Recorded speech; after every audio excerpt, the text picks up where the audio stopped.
Gracias que nos acompaña como todas las semanas a través del canal del Congreso. Sea usted bienvenida, bienvenido.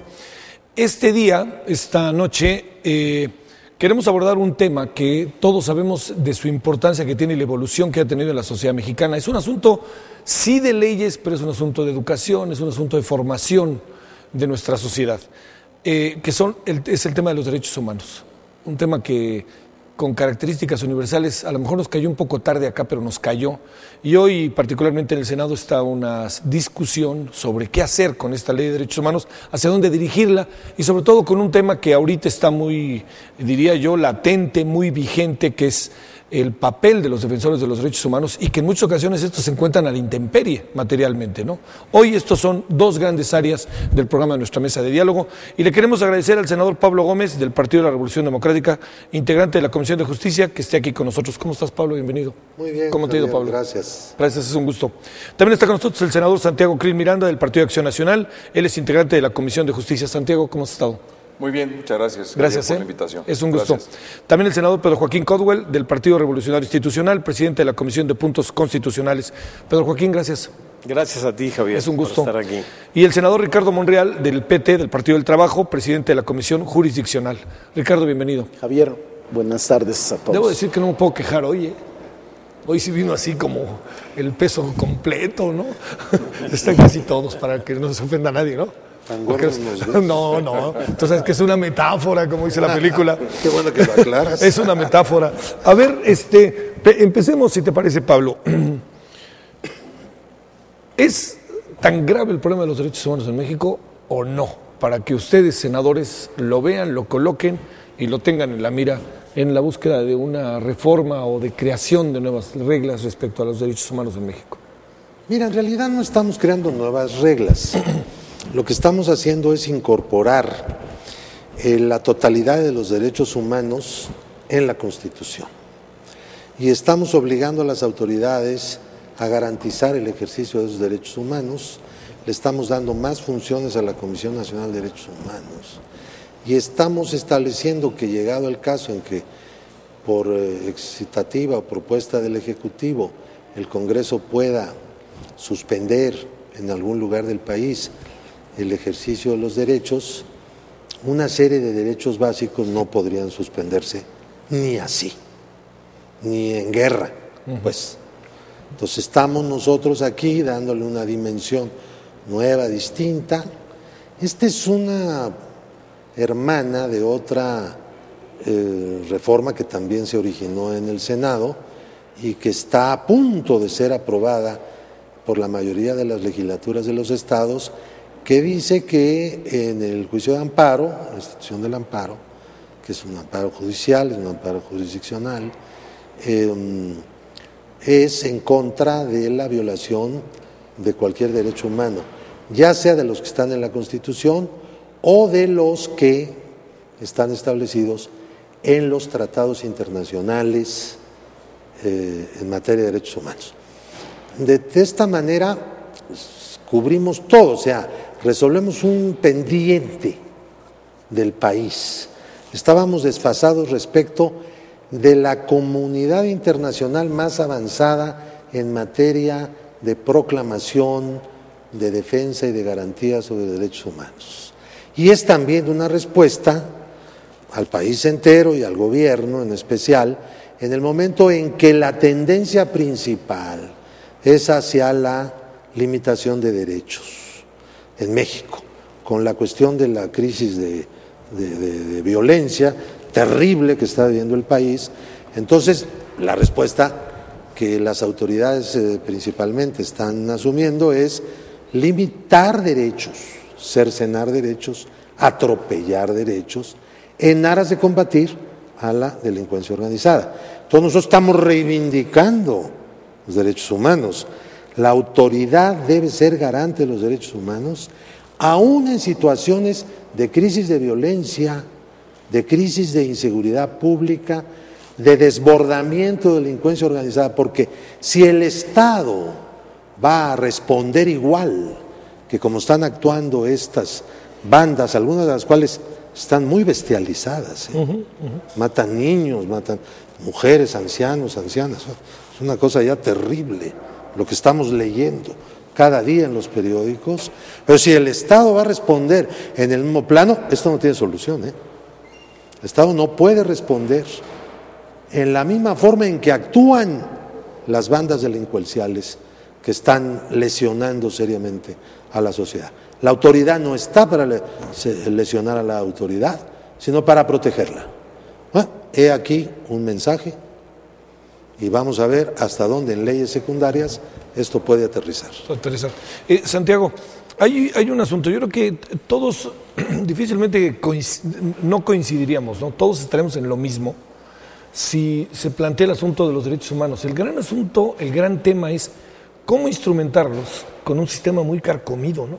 Con un sistema en donde quién es el que va a poner en juego todo esto, ¿no? Y entonces si nos atenemos a las policías, ahora recordaba, no sé si a lo que se refería Pablo es al asesinato de la señora de 60 años y a un niño de 12 y otro de 8, que me parece que es una cosa verdaderamente demencial, ¿no? En Guerrero, en Acapulco, para ser tan preciso. Sí. O sea, ¿cómo le vamos a hacer en esta otra parte? ¿Qué han pensado ahí? Porque es igual, aquí sí a lo mejor, parafraseando aquel viejo anuncio, es igual el juego que el juguete, ¿no? O sea, las dos cosas son igual de importantes. Es que precisamente yo creo que son dos cosas. Uno es el cambio de carácter legislativo y la reforma constitucional. Y otro es la instrumentación, la operación en el mundo real, en la práctica, en los juzgados, con los ministerios públicos, con las policías, en los operativos que se están llevando a cabo, que se cumpla los derechos humanos. Entonces, sí son dos cosas que hay que distinguirlas, pero que van de alguna manera vinculadas. ¿Qué fue lo que se gana con esta reforma? En primer lugar, se genera un estado de conciencia sobre los derechos humanos que antes no teníamos o no la teníamos en esta dimensión constitucional. Nuestra Constitución, redactada fundamentalmente en 1917, la concepción era otra cosa. Eran más bien garantías, eran los medios de defensa, era una visión positivista, no una visión humanista. Entonces, se ha cambiado, en primer lugar, la filosofía política de la Constitución. En segundo lugar, se han establecido con toda claridad cuáles son los derechos humanos, los contenidos en la Constitución y los contenidos en los tratados internacionales que México es parte. Entonces, tenemos ya una materia perfectamente definida de qué son los derechos humanos. Tercer aspecto fundamental. Ahora, estos derechos humanos ya definidos en la Constitución y los tratados van a poder ser protegidos y defendidos por tribunales mexicanos o por tribunales internacionales cuyas sentencias tendrán efectos en México. Cuarto, las sentencias de esos tribunales ahora tendrán que reparar el daño. No es una cuestión solamente de establecer una sanción para el servidor público que incurre en una violación. El Estado mexicano tendrá que reparar el daño. Entonces, con esto la reforma establece un estado de conciencia mucho más cercano al tema de los derechos humanos, establece un nivel mucho más alto de cumplimiento y tenemos toda una materia nueva que son los derechos humanos del mundo internacional, de los tratados que México había suscrito, pero que no podían ser eficaces en nuestro territorio nacional porque ni siquiera había el recurso jurídico para plantearle a los tribunales un caso cuando se diera un incumplimiento de un derecho humano contenido en un tribunal internacional. Ahora, por ejemplo, un derecho humano clásico en materia política, votar y ser votado. Las famosas candidaturas o ciudadanas o independientes, como se les quiera llamar, están reconocidas en el Pacto de San José. No requieres un cambio de legislación interna para apelar a tu derecho ciudadano en el Pacto de San José, tratado suscrito por México, por si te niegan el registro, ir a solicitarlo por la vía del recurso de amparo, como muy bien lo dijo el senador Pablo Gómez, porque ahora reformamos el artículo 103 de nuestra Constitución para que el juicio de amparo tenga competencia para poder igualmente servir de instrumento en caso de violaciones de derechos humanos. Pero el problema es que no procede el amparo en materia electoral, dice la Constitución. Bueno, pero aquí tú estás hablando, planteando pero, a ver, un asunto más complicado, un poquito más. Mira, y déjame darte otro ejemplo. Un derecho humano dentro del área laboral. En los sindicatos, voto libre y secreto. Sí. Y eso está en los tratados de la Organización Internacional del Trabajo. Un derecho que puedes tú ir a recoger, digamos, ese tratado y traerlo a la legislación doméstica ya. Entonces, la importancia que tiene esta reforma es que muchos de los acuerdos que no hemos podido lograr por las causas que fueran, como la legislación internacional es mucho más avanzada en muchos aspectos que la doméstica, vamos a poder aprovechar esos avances porque ahora esos derechos nuevos, por decirlo de alguna manera, van a poder ser defendibles en tribunales nacionales, pero también, ojo, en tribunales internacionales. Eso está bien. Vamos a homologonizarnos. Homologar, ¿no? Que eso está bien. Por ¿no? ejemplo, todo lo que es el sistema interamericano, de la Corte Interamericana, siempre se llegaba a una sentencia en donde se decía, bueno, pues cambien su legislación sí. Para que tengan el recurso, para que puedan ser defendibles estos derechos. Con la reforma y con la reforma paralela que se ha llevado a cabo en materia de amparo, esto ya no será necesario. Es un gran avance. Sí. Pedro Joaquín, yo supongo que una ley como esta tiene viene aparejada con otras leyes, ¿no? Supongo que una renovación o una reforma a la ley laboral tendrá que ver con derechos humanos. Pero este asunto, que nos digas algo al respecto. Y lo otro, recientemente ha habido declaraciones fuertes, me parece, de funcionarios en donde dicen, si yo lo veo enfrente, yo lo mato, no pregunto, etcétera. Este asunto que se dijo, el derecho... las ratas y todo esto, ¿no? Que es un asunto muy delicado porque conforma una educación. Todo este mirar de las cosas, pero Joaquín, que incluyen que todos tengamos derecho, por más que estemos en una circunstancia especial en la sociedad, hablo de delincuentes, hablo de ladrones, asaltantes, narcotraficantes, que es una cultura muy difícil de entender, ¿no? Porque pues, ahí aventamos hasta la ley fuga a veces, ¿no? Sí. Yo creo que el mensaje que el Congreso ha mandado al país, en un momento en que hay una lucha tremenda entre los grupos de la delincuencia organizada y entre ellos y las fuerzas de seguridad, y que hay por lo menos una corriente de opinión, yo creo que en el gobierno y en la opinión y parte de la opinión pública, de que el combate al crimen organizado solo se puede ganar si se hacen a un lado los derechos humanos. El Congreso dice no. Sí, claro. Esta lucha tiene que ser en un marco del orden constitucional. Creo que el paso que se está dando es muy importante porque nuestra Constitución estaba muy rezagada. Por ejemplo, prácticamente todas las constituciones europeas reconocen los derechos humanos contenidos en tratados internacionales. Ahí están los derechos humanos de segunda y de tercera generación. En América Latina solo 5 países no lo incluían, entre ellos México. Uf. Es un paso muy, muy, muy importante.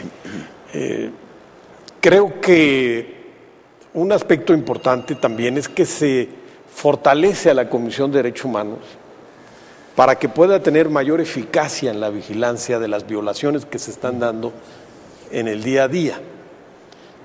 Por ejemplo, el criterio judicial le negaba a la Comisión de Derechos Humanos la posibilidad de ejercer acciones de inconstitucionalidad contra leyes que violaran derechos humanos incluidos en tratados internacionales. Ahora, esas acciones de inconstitucionalidad hay un mandato expreso en la Constitución. Cuando se creó la CNDH, no se le dio competencia en 3 campos: el laboral, el electoral y el judicial. Ahora eliminamos el campo laboral de la exclusión, lo incluimos dentro de las facultades de la Comisión Nacional de Derechos Humanos. En el campo laboral hay muchísimas violaciones, todos los días de derechos humanos. La Comisión de Derechos Humanos va a poder incursionar ahora en esta vigilancia. ¿Cambia el concepto de recomendación o no cambia? ¿Perdón? En la Comisión Nacional de Derechos Humanos, ¿cambia el concepto que recomienda y entonces se vuelve como las llamadas a misa? Los ombudsman no pueden emitir decisiones vinculatorias. Sí. La naturaleza del ombudsman es que tienen que hacer recomendaciones que deben tener un gran peso moral. Este es el sentido. Pero ¿qué establecimos? Frente a una realidad mexicana donde muchísimos funcionarios públicos no acatan las recomendaciones de la CNDH. Sí. Estamos estableciendo que el Senado, o en su caso las legislaturas de los estados, podrán citar a estos funcionarios para que expliquen por qué no están cumpliendo estas recomendaciones. Aparte de que tienen que fundarlas en derecho, la razón y expresar las situaciones de por qué caen en este incumplimiento. O sea, es un mecanismo inhibitorio que se está incluyendo, ¿verdad? También hay un punto ahí que todavía queda pendiente con los diputados, pero en las facultades que tiene la Comisión Nacional de Derechos Humanos para investigar violaciones graves, consideramos que se le debe dar acceso a la información reservada que tiene el Estado, preservando obviamente la CNDH esta calidad de la información. Hay otros muchos avances que creo que tiene la reforma y que ya iremos comentando. Respecto al tema que me preguntabas concreto de declaraciones de jefes policíacos en el sentido de que ejecutan, aquí deben actuar las autoridades. O sea, la CNDH ya abrió una investigación. Lo que me sorprende es que las procuradurías no abran investigaciones. Es decir, que alguien en este país pueda decir públicamente que ejecuta gente y no haya una consecuencia legal, no se abra una averiguación previa, no se ha citado a declarar. Es decir, ese es el ejemplo de la impunidad ramplante que hay en el país, ¿no? Es una autoridad importante. Importante. ¿Cómo es posible? Nadie desmintió nada, ¿no? Digan de quién están hablando. ¿Cómo es posible que no? Nadie va a entender.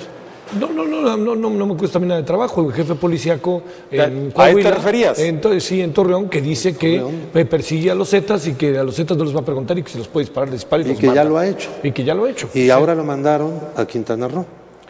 Sí. Entonces, claro, es cierto. ¿Sí? Al estado de Pedro Joaquín. ¿Qué alguien puede declarar que se cometen ciertos delitos? No es citado por las autoridades de procuración. Claro, no se abre una averiguación, es un asunto básico. Bueno, Ricardo, a ver, otra de las partes que es importante es el tema de cómo en esta línea de repente de desacreditar a alguien, se dice, particularmente en el caso de la familia Reyes, lo que pasa es que el hermano estaba metido en algunas cosas, entonces rompe, así, pero no diré por arte de magia, de manera muy brusca, la posibilidad de poder reconocer a defensores de los derechos humanos, porque al rato lo van a desacreditar diciendo que es su hermano, su tío o su pariente. Sí. ¿Cómo defender a los defensores? Mira, yo creo que sí es un avance importante, todavía falta mucho. Creo que México es de los países más rezagados en materia de derechos humanos. Incluso legislaciones europeas están mucho más avanzados. Y México siempre ha tenido reservas y ha tenido demasiada resistencia para reconocer incluso los tratados internacionales que ha suscrito y ratificado el Senado de la República y son obligatorios para el país. Este tema que tú comentas es muy socorrido en nuestro país. De los 35,000 o 40,000 muertos que ha dejado esta guerra contra el crimen organizado, que ahora ya no le quieren llamar guerra, sino lucha contra la delincuencia organizada o lucha contra la inseguridad, el 90% de ellos no tienen averiguación previa, no saben quiénes eran y no hay ninguna averiguación que te pueda determinar que en efecto eran delincuentes o eran presuntos responsables de delitos contra la salud en sus distintas modalidades. El 90%. Es decir, el 90% se va a la fosa común. Y en este país es muy difícil que si hoy por la noche Javier Solórzano sale del Senado cerca de las calles del centro histórico, lo asesinan, mañana dicen es que Javier Solórzano probablemente estaba involucrado con el narcotráfico y saliendo de la reunión con los senadores seguramente iba a su actividad nocturna, que era el administrar una narcotienda. Eso te pasa porque mira, la familia Reyes, independientemente, primero no hay averiguación, pero con que Estados Unidos haya dicho no fue el motivo su movilización, su protesta social, sino que había vínculos con el narcotráfico, posibles vínculos de los hermanos. Esto descalifica a toda la familia y la gente deja de exigir justicia para aquella persona que fue asesinada frente a Palacio de Gobierno de manera vil y que nos indignó. Y ahora por el simple hecho de introducir esta especie, de que se trataba de personas relacionadas con el tráfico de drogas, basta para que no investigues y para que lo sumes a la estadística de los malnacidos y de la gente non grata para el país.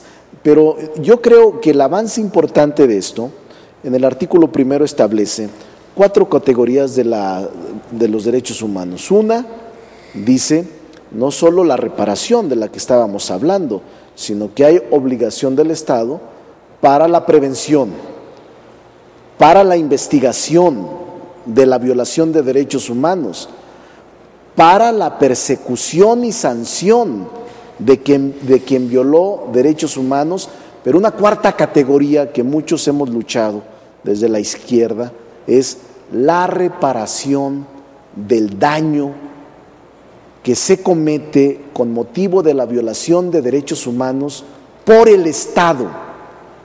Hoy hay la obligación constitucional. Claro, todavía no se aprueba porque está en los estados, en el constituyente, en los estados. Sí, tiene que dar. Y tiene que contabilizarse. Pablo no cree en el constituyente permanente, la mayoría de las legislaturas tiene que aprobar para que tenga la formalidad de ser reforma constitucional. Pero bueno, este es un tema que me parece un avance importante. Hay otros, son 11 artículos, no es cosa fácil, es una reforma profunda, son 11 artículos de la Constitución. El artículo primero es el que te refiero y que establece la sustancia de que todos los tratados internacionales suscritos por México serán aplicados en el país.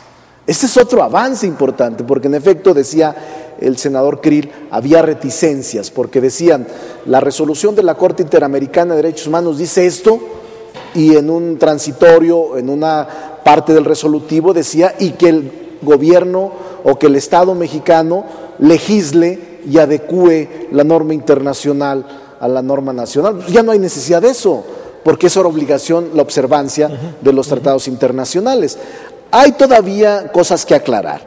Yo me reservé algunos artículos, el tema de la preferencia sexual, las legislaciones modernas en el mundo ya hablan de identidad de género y orientación sexual. Es decir, todas las legislaciones del mundo para la no discriminación en ninguna materia. El artículo 1, el artículo 3 que establece por vez primera que en la educación se debe de implementar el respeto y la cultura de los derechos humanos en educación impartida por el Estado. El 11, el artículo 11, el 33 que establece ya la audiencia previa, una audiencia para aquel extranjero que es expulsado por el Ejecutivo del país, se le otorga el derecho de audiencia previa a partir de la reforma. El propio 27, que es fundamental porque era un reclamo permanente. El artículo 27 que se modificó en materia de suspensión de garantías individuales, 29, el 29, es que el 27 es, y sí lo reitero, el 27 es el que contiene la Convención Americana de Derechos Humanos.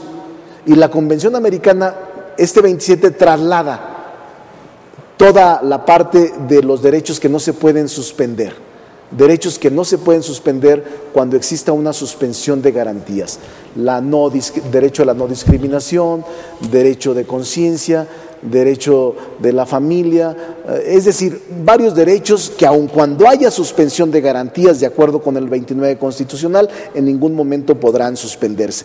Y así te podré decir, yo tengo dudas sobre el traslado de la facultad constitucional de la investigación de la violación de derechos humanos por la Corte que anteriormente la tenía en el 97 y ahora la trasladamos al 102 constitucional para otorgársela a la Comisión Nacional de Derechos Humanos. En lo que sí estoy de acuerdo es que ahora se establece un procedimiento para que si tú eres autoridad y no aceptas una recomendación de la Comisión de Derechos Humanos, tienes que fundar por qué no aceptas la recomendación, por qué la negativa de no aceptar la recomendación e incluso con la posibilidad de que comparezcas al Senado o comparezcas a alguna autoridad para eso. Y una cosa más que yo creo que es otro avance, el procedimiento para la designación de los consejos consultivos, que es mayoría calificada en la toma de decisiones, y la designación o elección de los titulares de las comisiones de derechos humanos en los estados, que ahora será mediante un procedimiento público y transparente para que no sea un dedazo del gobernador o un dedazo de algún agente de cualquier parte. Y tomo ya por último lo que le comentabas que escuché de Pedro.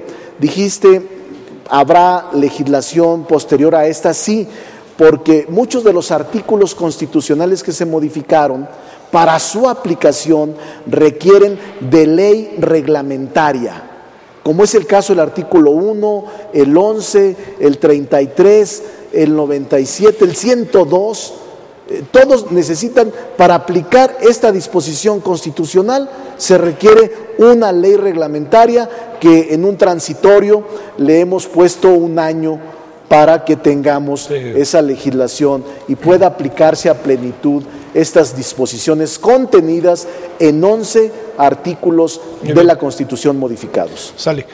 A ver, Pablo, además de lo que podrías plantearnos, te planteo, el tema de las comisiones nacionales, de la Comisión Nacional, de las comisiones estatales de derechos humanos, ha sido muy controvertido, ha sido como difícil, ¿no? De repente se han personalizado mucho, da la impresión que de repente es el estilo personal de quien la dirige, pierden su esencia institucional.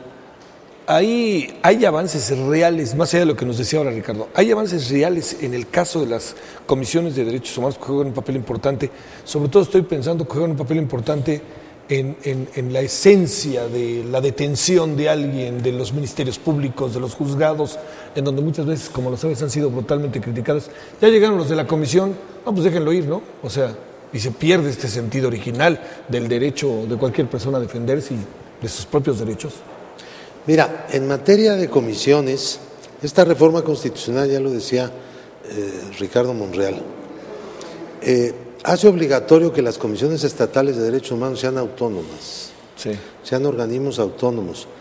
Algunos, la mayoría de estas comisiones actualmente lo son, pero hay algunas que no lo son. Y luego incluso ¿las decide el gobernador o qué pasa? Sí, claro. Son organismos desconcentrados o descentralizados. Sí. Ahora, hubo el intento en algún estado de hacer la Comisión de Derechos Humanos y la de Transparencia de Información Pública Gubernamental en un mismo organismo para ahorrar dinero. Era una locura eso, ¿no? Son dos cosas diferentes. Son dos actividades que sí protegen derechos de ciudadanos, pero algo diferente. Entonces, tendrán todas ellas que ser autónomas, igual que la Comisión Nacional. Tendrán que ser nombradas de manera transparente y a través de un procedimiento igualmente transparente, cosa que actualmente no es así. En cuanto a la Comisión Nacional de Derechos Humanos, mira, esta facultad que se le da de investigar de manera especial cualquier violación grave de derechos humanos en el país como investigación diferente a lo habitual, casos Atenco, qué sé yo, ¿no? Tantos que ha habido en México, que actualmente la tiene la Corte, que ahora la va a asumir de aprobarse este proyecto. La Comisión Nacional de Derechos Humanos tiene un elemento muy importante, que como consecuencia de la investigación, la Comisión de Derechos Humanos tiene que recurrir a la autoridad, presentar su investigación a la autoridad y ponerla a la autoridad en la tesitura de resolver. Sí. Porque actualmente nadie resuelve, ¿verdad? Bueno, este es un elemento, y otro, que no habrá barrera. La Comisión Nacional de Derechos Humanos podrá averiguar todo lo que sea y meterse en todo lo que sea, porque la Corte misma no ha ayudado a esto. Tiene tesis que dice que la Comisión Nacional de Derechos Humanos no puede exigir que se le entreguen ciertas informaciones reservadas por la ley a cualquier persona moral o física, y eso incluye a la Comisión de Derechos Humanos, pero en realidad la idea tiene no una es lógica esa. Legal, ¿o no? La idea no es esa, la idea es que la Comisión Nacional de Derechos Humanos, para poder realmente ser garante, protector de los derechos humanos de toda la sociedad, pues tiene que tener acceso a cualquier cosa, a cualquier información. No debe haber ninguna limitación. Claro, hay cosas que son reservadas porque esta reserva tiene como fin principal el preservar el derecho de algunas personas, ¿no? Por ejemplo, testigos, no sé, identidad de menores. Hay una cantidad de cosas tan protegidas, correctamente protegidas, o aquella información que de ser pública pudiera dar al traste con una averiguación, ¿verdad? Y pudiera darle pública, a los sí, posibles responsables la oportunidad, pues, de eludir la ley o desaparecerse. Bueno, pero esta información en manos de la Comisión deberá, como ya lo dijo Pedro Joaquín, seguir siendo reservada. O sea, la Comisión no la puede hacer pública, ¿entiendes? Ahora, es muy importante que los servidores públicos que no acepten las recomendaciones de la Comisión Nacional de Derechos Humanos, además de que tienen que explicar por qué no las aceptan, y por escrito, deban comparecer ante el Senado. Sí. Eso es muy importante porque pues un servidor público va a tener que pensar muy bien su respuesta. Es un mecanismo de rendición de cuentas. Ahora, también hay que hacer en la ley reglamentaria un mecanismo contra el fraude de la respuesta. De una vez se los digo. Una autoridad puede decir, no, pues ya le respondí, con puras evasivas, ¿no? Hay quien lo hace. O ya le respondí a satisfacción del presidente de la comisión, pero no digo que le respondí, como lo acaba de hacer el secretario de la Marina. Yo creo que el secretario de Marina, es el único funcionario de cuerpos armados o de seguridad pública del Estado mexicano que ha emitido él una ordenanza respecto del uso legítimo de la fuerza. Ah, sí, claro. Respecto del uso legítimo de la violencia por parte de las tropas y de toda la Armada de México y la Marina propiamente. Es el único en donde se prohíbe disparar en los retenes a quienes no se detengan, en donde se prohíbe terminantemente disparar a vehículos en tierra y en la mar, como dicen ellos. Es algo que está tomado de las resoluciones de Naciones Unidas respecto de las obligaciones de las autoridades encargadas de hacer cumplir la ley. Y es el único que lo ha hecho, el secretario de Marina. Por eso me llamó mucho la atención que el secretario de Marina no quisiera hablar muy claro en relación con unos civiles muertos cuando detuvieron a un conocido jefe o capo de la delincuencia organizada en Cuernavaca. Sí, Beltrán Leiva. Beltrán Leiva, donde hubo 2 civiles muertos a manos de infantes de Marina. Sí. Digo, no. Una señora en una camioneta. Pero bueno, ahora parece que ya se puso de acuerdo con el ombudsman alrededor de este asunto, pero nosotros no sabemos nada. O sea, son acuerdos así en corto, ¿no? Pero estas cosas son del interés nacional y del interés público. Todo el mundo debe saber las respuestas de las autoridades a las recomendaciones de la Comisión Nacional de Derechos Humanos y de las comisiones estatales deben ser públicas. Todo el mundo debe ser, y debe haber disposiciones para evitar el fraude, o sea, que la respuesta no sea respuesta sino evasiva. Sí. ¿Piensas igual en esto, Santiago? Y te pregunto, o te lanzo otra pregunta que ahí medio con Pedro Joaquín estábamos ya esbozando, que es el tema de los derechos de los delincuentes, que de repente es muy difícil, los derechos de los secuestradores, que de repente es difícil entender, pero en un Estado de Derecho, en una sociedad, supongo que los tenemos que poner en la mesa, queramos o no. O sea, y es impopular, pero como pocas cosas, ¿no? Estos dos temas ahí, ¿cómo los ves? La doctrina Montiel. Mira, este es un debate y una reflexión muy profunda, porque finalmente, digamos, ¿qué es la justicia? Dar a cada quien lo que le corresponde. Sí. Y la justicia legal es darle los derechos y otorgarle las obligaciones a cada quien por igual. Por eso existe el legítimo derecho de la defensa del culpable, no para exonerarlo si es culpable, sino para que reciba su sanción justa desde el punto de vista legal, ni más ni menos. Para que se imparta justicia. Que se le respeten sus derechos procesales. Por ejemplo, empecemos con uno que es fundamental: nadie es culpable a menos que se le demuestre que lo es, principio de inocencia, que tenga pues todos los recursos disponibles de acuerdo con las reglas procesales y el principio de legalidad. Bueno, todo esto tiene que respetarse y tiene que cumplirse. Por cierto, estas reglas, aunque ya están reiteradas en nuestra Constitución, están también contenidas en los tratados internacionales que México ha suscrito. Entonces, no solamente es por remisión de vía constitucional, sino también por remisión de vía, digamos, ahora con esta reforma de los tratados. Pero yo quisiera ir a dos aspectos de la reforma que me parece que son muy importantes de abordar. Derecho que no se conoce, no se puede defender.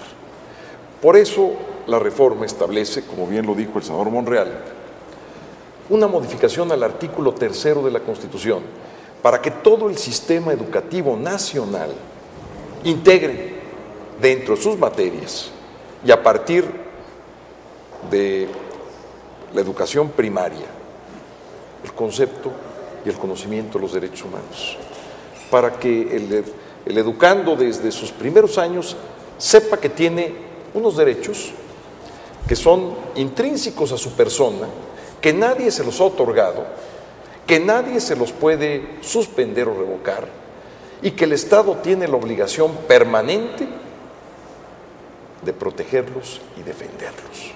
Entonces, esto va generando un cambio no solamente constitucional, es un cambio cultural.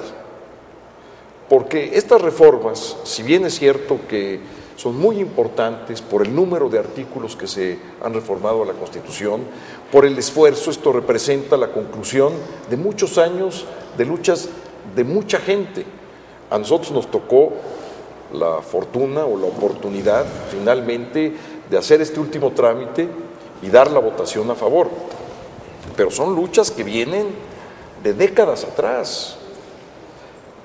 Finalmente, piensa en el 68. Bueno, ¿no? Por eso aquí está alguien que viene sí, de más de atrás, como se dice el señor Pablo Gómez. Entonces, el cambio que requiere el país, y este es el punto, no es solamente un cambio legal, que lo es, sino un cambio desde el punto de vista cultural. Sí, pues. Que cada mexicano, que cada ciudadano se sienta de una manera real con sus derechos perfectamente firmes y exigibles ante el Estado para su protección y para su defensa. Otro aspecto de la reforma que también quisiera yo comentar. Siempre hemos tenido un problema en materia de política exterior. Es una reforma que toca aspectos serios de política interior, como los que aquí se acaban de mencionar, pero uno fundamental de política exterior que va a hacer la diferencia es que hoy en día, dentro de los principios de política exterior, como es el caso de la resolución pacífica de los conflictos, como es el caso del principio de no intervención, ahora tenemos un principio adicional en el artículo 89, que es lo que rige la actuación del titular del Ejecutivo en materia de política exterior, los derechos humanos. Entonces, donde se presente México en el foro internacional de qué se trate, ya no va a haber, o no debía de haber, las dudas, habrá los debates, seguramente la reflexión y la valoración de las circunstancias de cada caso, pero el principio rector de sus votaciones en el exterior de México, del Estado mexicano, por principio constitucional tendrán que ser los derechos humanos. Y esto aborda aspectos importantes que tienen que ver con las discusiones que hemos tenido en el caso de Cuba o en el caso de los Estados Unidos con sus prisiones que violentan igualmente derechos humanos. Es decir, esto corre para todas partes. Entonces, esta es una reforma que tiene un grado y una profundidad que puede que tarde algún tiempo, pero en la medida que hagamos conciencia de lo que se ha logrado, que todavía debe lograrse más, pero simplemente lo que se ha logrado, yo creo que es un avance muy importante reconocer. Pedro Joaquín, un asunto que siempre se plantea con los derechos humanos, sobre todo en general, ¿no? Pero en países en donde hay niveles de pobreza considerables, es cómo aplicar los derechos humanos si yo no tengo el derecho a la educación, no tengo el derecho a la salud, no tengo el derecho al empleo, ¿no? Para hablar de estas variables que están, o a la justicia, como ahora mencionábamos respecto a las cosas que han pasado. Esta parte, ¿cómo adecuarla también? Porque los derechos humanos son eso, ¿no? El derecho, quizás hasta el aborto para las mujeres en función de lo que es hoy la sociedad, en fin, como muchos temas que están ahí alrededor, ¿no? Y yo quisiera primero referirme un poco al tema de los que se habló de los derechos de los delincuentes en relación a los delincuentes, claro. Porque hay una visión no generalizada, pero sí quizás es importante en el país de que cuando se habla de derechos humanos, lo que estamos haciendo es entorpeciendo la lucha contra el crimen y se habla de derechos de los delincuentes, como si los derechos humanos fueran nada más para los indiciados. Sí. No, la reforma protege a todos los mexicanos, a todas las personas que están en territorio nacional y que pueden ser víctimas de los abusos del poder o que pueden sufrir atentados contra la dignidad humana, que son finalmente lo que protegen los derechos humanos. Esta legislatura ha hecho un trabajo también muy importante, no solo en que los procesados sean juzgados conforme a los estándares internacionales del debido proceso, sino se ha trabajado muchísimo en ampliar el catálogo de derechos de las víctimas de los delitos. La reforma de seguridad pública y justicia penal de junio del 2008 que se publicó amplía considerablemente los derechos de las víctimas. Frente, por ejemplo, al monopolio de la acción penal del Ministerio Público, hoy en día las víctimas pueden impugnar ya resoluciones del Ministerio Público que nieguen el ejercicio de la acción penal, que manden a reserva ciertos asuntos que estén en proceso. Le dan a las víctimas derecho también a aportar elementos sobre la investigación de los delitos para que exista mayor eficacia durante el juicio. Entonces es un aspecto que no hemos no hemos dejado atrás, sino al contrario, se ha trabajado mucho. La ley antisecuestros trae un catálogo amplísimo de derechos de las víctimas y de sus familiares. Respecto a la otra pregunta, yo creo que es un falso dilema, en el sentido de decir que o ampliamos los derechos humanos y qué sucede con los derechos de la población, ¿no? de la gente más pobre. Son quizás los más expuestos, los más vulnerables a violaciones de derechos humanos. Y ciertamente las reformas legales no cambian la realidad, pero sí pueden, como decía el senador Krill, desatar cambios culturales importantes. Y yo creo que esta reforma sí nos puede ayudar a que vayamos forjando en el país esta cultura de respeto a los derechos humanos, que creo que nos puede hacer un país mucho mejor de lo que somos. Técnicamente, senador, ¿qué es lo que viene? Estas reformas tienen que ir a la Cámara de Diputados, son de carácter federal, o sea, toda esta parte, Mira, que técnicamente ahí también, ¿qué es lo que viene? Primero, la conclusión de la reforma depende de la aprobación de las legislaturas de los estados. En un 50% más 1, hacer el cómputo, promulgarse y publicarse, y posteriormente, para poderse aplicar las más importantes disposiciones constitucionales contenidas sobre todo en el artículo 1, en el 33, en el 102, en 5 disposiciones tienen que hacerse leyes reglamentarias. Es decir, se tienen que diseñar. Hay que bajarlas. Leyes reglamentarias.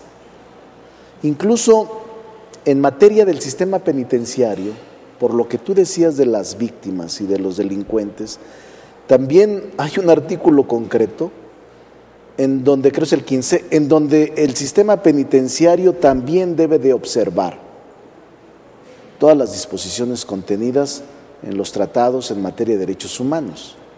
Y hay un avance también muy importante que hemos olvidado aquí, que refuerza la facultad de la Comisión de Derechos Humanos en materia de interposición de acciones de inconstitucionalidad contra leyes federales o estatales o contra cualquier instrumento que vulnere los derechos humanos.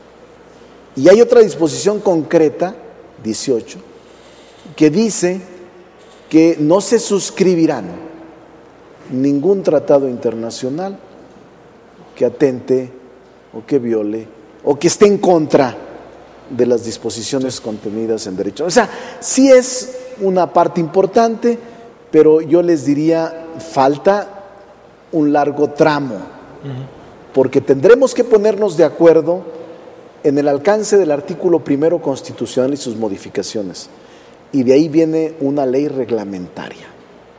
En el 27 constitucional sobre suspensión de garantías, y ahí viene una ley reglamentaria. Y en otras 5 disposiciones de la Constitución tendrán que derivar en leyes reglamentarias. Incluso los transitorios describen con claridad qué leyes deben de promulgarse o deben de elaborarse en menos de un año. Por ejemplo, esta que te decía de que se homologuen todos los estados del país en su legislación ordinaria para que las comisiones de derechos humanos admitan estos nuevos procedimientos de consulta pública, de un diseño transparente de designación o de elección de titulares de las comisiones y de su consejo consultivo, de las mayorías calificadas para la toma de decisión, de la autonomía total, de la autonomía y de la personalidad jurídica y patrimonio propio de las comisiones estatales de derechos humanos, se otorga por el legislativo, por el legislador, se otorga un año para que se homologue la disposición constitucional y las locales contengan lo que a nivel federal estamos aprobando. Quisiera sí, claro. un comentario sobre el procedimiento. Sí. Las dos cámaras hemos votado esta minuta en el 99.9% de sus disposiciones. Hay un punto donde no hemos coincidido, que es el tema de las atribuciones del Consejo Consultivo de Así la es. CNDH para participar, o no solo para autorizar, sino para desarrollar y desahogar las investigaciones de violaciones graves. Entonces, hemos aprobado la minuta, y hemos aprobado, nosotros, los senadores, que en lo que ya está votado, se vaya a los estados. Y el único punto, Un párrafo. el único párrafo donde hemos tenido esta diferencia, pues lo dejemos pendiente y lo superemos después. Esto lo tienen que autorizar también los diputados. También. Yo espero que en los próximos días ellos también autoricen que en lo ya votado por las dos cámaras Ese 99 se pueda ir a los estados Ese párrafo. y dejemos pendientes esas dos líneas. O también la Cámara puede admitir el texto redactado por el Senado y aprobado por el Senado, Sí, lo puede admitir. que originalmente no lo había admitido. Esa es otra posibilidad. Y una tercera, completamente indeseable, es que todo se atore mientras no se resuelva un punto muy secundario que es realmente menor, viendo la importancia tan grande que tiene esta reforma, asunto que se puede ver después o incluso en una ley secundaria, y todo se detenga. Yo realmente confío, espero y exhorto a los colegas supongo que te están viendo. de la colegisladora, espero que vean este debate, para que ellos pues tomen en cuenta esto. No les está pidiendo el Senado que acepten el Sí, no es su texto función, que además, nosotros claro. hicimos respecto a esta cuestión divergente de las atribuciones del Consejo Consultivo de la Comisión Nacional de Derechos Humanos, sino que se deje pendiente. Claro, si lo aceptaran, pues tanto mejor. Es, A ver, No digamos nos rápido. oponemos a que lo es un acepten. punto muy claro para que la gente que está viendo el canal le quede muy claro cuál es la divergencia. La divergencia es una facultad que se le atribuía al Consejo Consultivo de la Comisión Nacional de Derechos Humanos para que actuara como un órgano de investigación en el caso de violación de derechos humanos, que es la facultad que le traslada la Corte o que le traslada el legislador de la Corte a la Comisión de Derechos Humanos, y que nosotros creemos que no es órgano jurisdiccional ni de investigación el cuerpo consultivo de la Comisión Nacional de Derechos Humanos. Y ese se suprimió, no se aprobó ni se desaprobó, simplemente se suprimió del texto ¿Puede constitucional. generar tanto polémica, Santiago? Mira, se ha creado mucha polémica. Precisamente fue el punto en donde no nos hemos puesto de acuerdo con la Cámara de Diputados, que es un punto muy importante. ¿Por qué? Porque es el instrumento para investigar las violaciones graves a los derechos humanos. Es decir, es la facultad que tenía la Suprema Corte de Justicia y que no funcionó en la propia Corte, en los casos de Atenco, de los gobernadores de Oaxaca, de Puebla, etcétera. Hospital, que en el hospital a veces también. Mira, lo que sucedía era algo muy grave. Estamos hablando de que la Suprema Corte de Justicia es nuestro máximo tribunal constitucional. Y no era posible que el máximo tribunal constitucional no pudiese resolver un caso así. Generaba una expectativa muy alta entre la población y luego una enorme frustración, y eso debilitaba a la Corte. Por otra parte, un tribunal constitucional, pues no es lógico que no tenga dentro de sus competencias plenas facultades jurisdiccionales para resolver los casos, porque aquí lo que finalmente ocurría es que la Corte daba Una opinión, un no punto era de vinculante. vista. Entonces, ¿cómo es posible que un tribunal constitucional llegara solamente a términos de una opinión? Es buena opinión, Entonces, el cambio, como aquí se ha explicado, es un cambio radical, transferir esa facultad disfuncional en la Corte para hacerla funcional en la Comisión Nacional de los Derechos Humanos. Pero aquí el diferendo está en lo siguiente. Los diputados propusieron que fuera el Consejo Consultivo, que es un consejo más bien honorífico, integrado por gente que ni siquiera son servidores públicos, que fuera el que llevara a cabo la investigación y el procedimiento, el desahogo y el desarrollo del procedimiento. Nosotros pensamos que en todo caso el Consejo Consultivo podrá intervenir para decir si se acepta o no un caso de violación grave para llevarlo con procedimiento especial, pero no que se encargue de todo el procedimiento, de su desarrollo y de su desahogo. Bueno, ¿cómo están las cosas? Yo creo que los diputados tienen ya los elementos para poder tomar una adecuada decisión. ¿Y yo qué esperaría? O sea, ¿qué esperaría como integrante de la Cámara colegisladora? Que no vayan a dejar lo más por lo menos. Por lo menos. Sí. Eso es todo. Y que en caso de que sigan con esa divergencia ellos, que dejen pasar el 99.9% de la reforma y después ya nos pondremos de acuerdo en este otro por ciento. Ese queda sin aprobación. Exacto. A ver, tenemos creo que como 3-4 minutos. No se trata como de concluir, ¿no? Yo quisiera más bien como plantearles, que nos dijeran en poco tiempo, para una sociedad como la nuestra, para un país como el nuestro, que además vive una situación de violencia tan fuerte, en donde de repente pareciera que hablar de derechos humanos puede ser secundario porque hay una cosa que es más importante, lucha contra la delincuencia organizada en todas sus áreas. ¿Qué importancia hasta ahorita lleva esto para un país como el nuestro, a pesar que de repente no se ve el otro lado del río, y menos el otro lado de la luz al final del túnel? Yo pienso que seguimos en el camino en México de que se le dé importancia a la vigencia, a la defensa de los derechos humanos. Tenemos ya algunos años en esta lucha, se han dado muchos avances, ha habido evidentemente pues también muchas amarguras en este camino. Lo importante es continuar en esa dirección. Yo subrayo algo que dije al principio de este programa. En los momentos en que todos los vientos soplan en favor de cortar derechos, porque se trata de la delincuencia organizada, ¿no?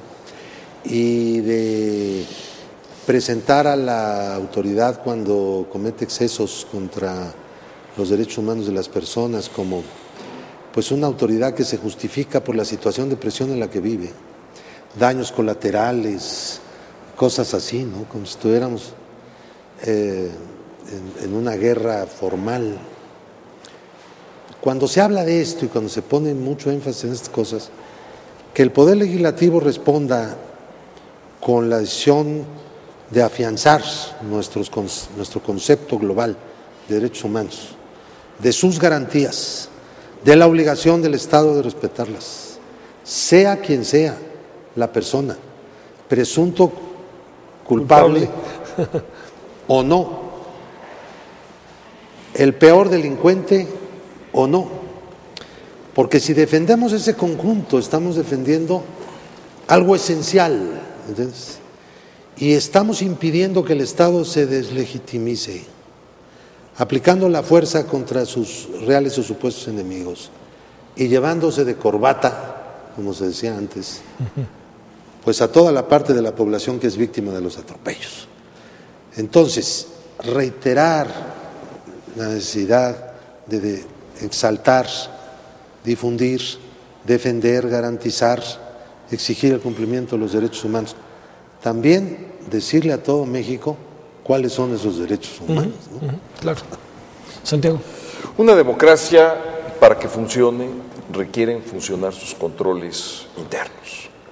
Esta reforma lo que hace es afinar esos controles internos y una cosa más, afinar los controles externos. Es una discusión que apenas empieza, y digo que apenas empieza porque el mundo global ya llegó, para los que lo quieran ver y también para los que no. Lo que acabamos de observar, que se ha suscitado en Egipto, en Túnez, ahora en Libia. Es algo que nos debe llamar la atención por observar todos los mecanismos de derecho internacional que van a empezar a funcionar respecto a los antiguos dictadores. Y no solamente en el congelamiento de sus activos, de la enorme corrupción que han derivado esas dictaduras, sino de los castigos que vendrán por las violaciones a los derechos humanos de los tribunales de carácter internacional. Por eso creo que hemos dado un paso y hemos abierto un debate, porque el concepto de soberanía vamos a tener que redefinirlo o al menos volverlo a discutir, porque estamos ya, digamos, en una tesitura de que aunque todavía la Constitución tiene primacía, le hemos puesto un control que es el principio de interpretación pro homine, a favor de la persona, el derecho humano que más le beneficie, aunque éste esté en el orden internacional. Y eso pues va a generar debate interno. Los tribunales van a tener que dirimir cuáles derechos son los que valen más y en qué caso y en qué circunstancia. Y creo que estamos entrando ya a temas de alta modernidad, a temas del mundo global, de los derechos humanos, del derecho internacional y del funcionamiento de nuestra democracia. Eso suena interesante. ¿Qué piensas, Pedro Joaquín, para concluir? Mira, a mí me parece que lo que estamos viendo ahora en nuestro país es que el crimen le está disputando al Estado el uso de la fuerza, que es un monopolio que debe tener el Estado, nada más que en esta confrontación al Estado le corresponde usar la fuerza legítima, es decir, el Estado no puede usar la misma fuerza despiadada y cruel que está usando el crimen organizado. Él tiene que ejercerla bajo los controles que marca la Constitución. Entonces yo creo que aquí el mensaje del Congreso es: sí, vamos a un combate tenaz, fuerte, firme, severo contra la delincuencia, pero en el marco de lo que caracteriza una democracia constitucional, que es el respeto a los derechos fundamentales de los mexicanos. Finalmente, senador. Mira, el momento por el que atraviesa el país son momentos muy complicados, de muchos agravios sociales.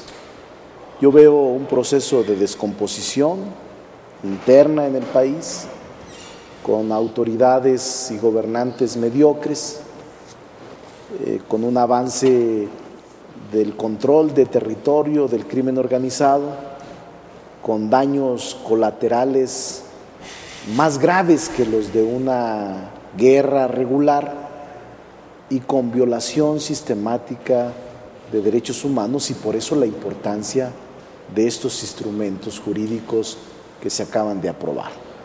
Estos instrumentos jurídicos, incluso, bien lo decía Santiago Krill, pueden ser los instrumentos para llamar a cuentas en comisiones de la verdad por crímenes, por delitos graves en perjuicio de la población civil. No se descarta que puedan ser llamados militares o quienes encabezaron esta guerra absurda, con los daños causados tan enormes para el país, casi 40,000 muertos, muchos de ellos civiles sin ninguna culpa, inocentes, y que la gente cada día está reclamando justicia. Por esa razón creo que estamos sumidos en un proceso de deterioro y el país está cayendo a pedazos. Se requiere un gobierno diferente y se requiere una estrategia diferente para combatir la delincuencia organizada. Bueno, si ustedes no disponen de otra cosa, quizás era bueno volver al tema como en 2 o 3 meses para ver qué ha pasado.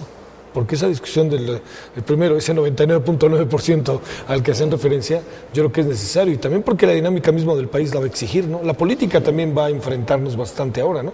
elecciones del Estado de México, Y de hay que elecciones esperar también presidenciales. a ver qué va a pasar con la discusión sobre la jurisdicción militar. Tenemos Sí. sentencias de la Corte Interamericana de Derechos Humanos que obligan al Estado mexicano a Actuar, sí, que los tribunales civiles sean los que los que castiguen o los que enjuicien a los Sí. militares que cometen delitos contra civiles. Muy bien. Y Muchas gracias. yo le pregunto al Congreso si vamos a respetar esa decisión de la Corte o vamos a seguir en el mismo cuento va a ser como tema, hasta ¿no? ahora, ¿no? Bueno, yo los convoco a ver si en poco tiempo podemos, en una segunda vuelta, pero bajo otras circunstancias, ¿no? Sobre todo hay que ver, ¿no?, qué pasa en los estados. Por supuesto. En algunos estados habrá quien no quiera una cosa de estas. No pueden. No, pero digamos, habrá quien no quiera. No, Digo, mira, estoy pensando en la autoridad. Mira, son votaciones prácticamente unánimes Sí, en yo ambas supongo. cámaras. Tenemos esta situación de diferendo, pero los diputados votaron por unanimidad y nosotros, los senadores, también. Otro O sea tanto, que ¿no? trae una fuerza política realmente muy contundente. Bueno, senadores, es un gusto que hayan estado en su casa. Muchas gracias. Gracias en nombre de todos. Aquí estaremos la próxima semana a través del canal del Congreso en nuestra mesa de diálogo. Pásela bien. Adiós.